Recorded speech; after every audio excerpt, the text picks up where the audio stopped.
when she said, we don't want any more brown faces that don't want to be a brown voice. I do not feel. So I think we're in the middle of this national identity crisis. Our nation has lost its way, and nobody in either party is actually talking about the ideals that set this nation into motion. And that's what I think Americans are hungry for. Revive the basic rules of the road, from merit to free speech to open debate to self-governance over aristocracy. I think if we can fill our national identity void with those values, then we dilute the woke agenda to irrelevance. That is how we win. And I think 2024 can and I believe will be a landslide election if we make it about those basic American rules of the road. And I'm running to deliver that. The first of them is this woke racial religion that says your identity is based on your skin color. I'm running on a vision for our country. And I'm running on a vision for our country that's not somebody else's, it's my own. And it's one that I have deep conviction in as a first-generation American who has personally lived the full arc of the American dream and who refuses to apologize for it.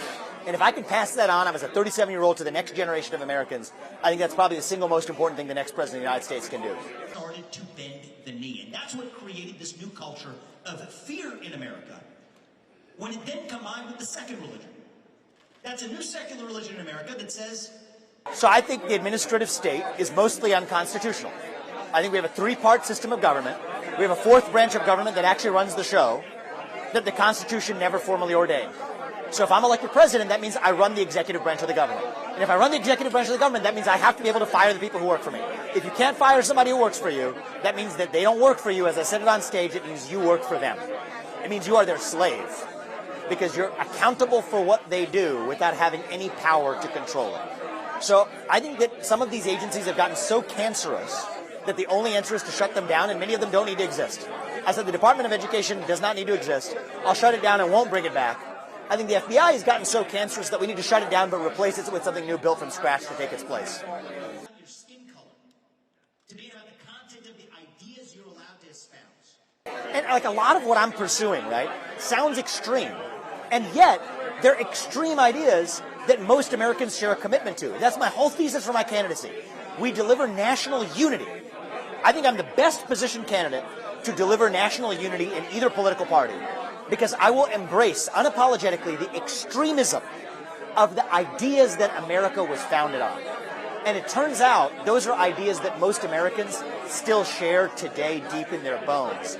And I'm running for president to revive them. And I think we will, and I think we will in a landslide. Company is to make medicines, to make products and services for people who need them. But that was the beginning of a 6-month journey. And so I think that whether it's affirmative action or abandoning climate religion that shackles the United States while leaving China untouched, whether it's the use of the military to decimate the cartels, this has taken America first to the next level.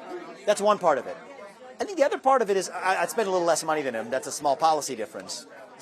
Not tiny, but small policy difference. But I think the deeper point is I believe I am the candidate in this race in either party who can actually deliver national unity. Then any disagreement with those ideas automatically makes you a racist. And there's no greater damnation in modern America than to be called. I think the way we deliver national unity is not by showing up in the middle and saying, hold hands, get along, compromise, kumbaya. It's not going to work. But nor are we going to deliver national unity by pummeling the other side and complaining about their endless hypocrisies without actually reviving the common thread that binds us all together. And if national unity were going to be delivered, it would have happened already. Under 4 years of Trump or 2.5 years of Biden. We are where we are. And I think that my willingness to unapologetically embrace the radicalism of the ideas that set this nation into motion, ideals that most of this country, regardless of partisan affiliation, still agrees with, makes me the candidate who has the best fighting chance to deliver national unity. That is why I'm running, and it's what I intend to do.